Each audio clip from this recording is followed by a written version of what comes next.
جب ایک مرد کی شادی ہوتی ہے نا تو اس کی زندگی کا سب سے بڑا امتحان شروع ہوتا ہے۔ شادی سے پہلے وہ صرف ایک بیٹا ہوتا ہے، اس کی ہر عادت، اس کا ہر قدم اس کے گھر والوں کے لیے نارمل ہوتا ہے۔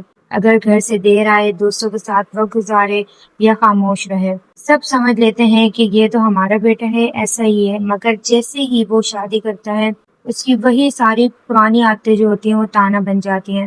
اب اگر وہ بیوی کے ساتھ بھی باہر جاتا ہے نا تو اسے طنزیہ انداز سے دیکھا جاتا ہے کہ اتنی دیر سے کیوں آ رہا ہے۔ اب اس کی خاموشی کے پیچھے سوال چھپ جاتا ہے کہ نہ جانے کیوں خاموش ہے، ہم سے کٹ رہا تو نہیں ہے۔ اب اس کے دیر سے آنے پر الزام لگ جاتا ہے۔ اب اس کی زندگی کے ہر قدم پر نیا حساب کھول دیا جاتا ہے کہ اب تم بدل گئے ہو۔ اصل میں مرد بدلتا نہیں ہے، بس اس کی ذمہ داریاں بدل جاتی ہیں۔ اسے دو جہانوں کے درمیان پھنسنا پڑتا ہے، ایک طرف ماں باپ کا گھر تو دوسری طرف اپنا گھر۔ اسے ہر دن یہ ثابت کرنا پڑتا ہے کہ وہ اب بھی وہی بیٹا ہے اور ساتھ میں ایک اچھے شوہر بھی ہے۔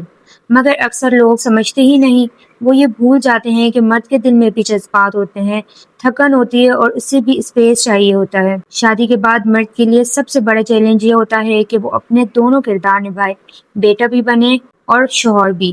لیکن افسوس، اس کی پہچان کو سمجھنے کے بجائے اسے بس تنقید کا نشانہ بنایا جاتا ہے۔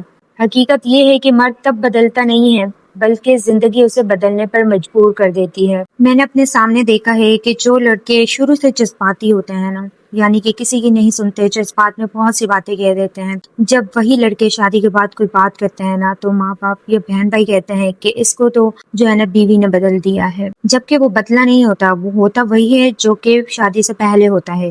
لیکن اب اس کی ہر چیز کو، ہر ایک بات کو جانچا جاتا ہے، ہر ایک بات کو جو ہے وہ پرکھا جاتا ہے۔ تو مرد کیا کرتا ہے کہ ان ساری باتوں سے تنگ آ کے نا وہ خاموش ہو جاتا ہے اور دوسرا راستہ جو ہے وہ اختیار کر لیتا ہے۔ پھر اس پہ کہا جاتا ہے کہ وہ بدل گیا ہے۔ تو آپ اس بارے میں کیا رائے رکھتے ہیں؟ مجھے لازمی کمنٹ میں بتائیے گا۔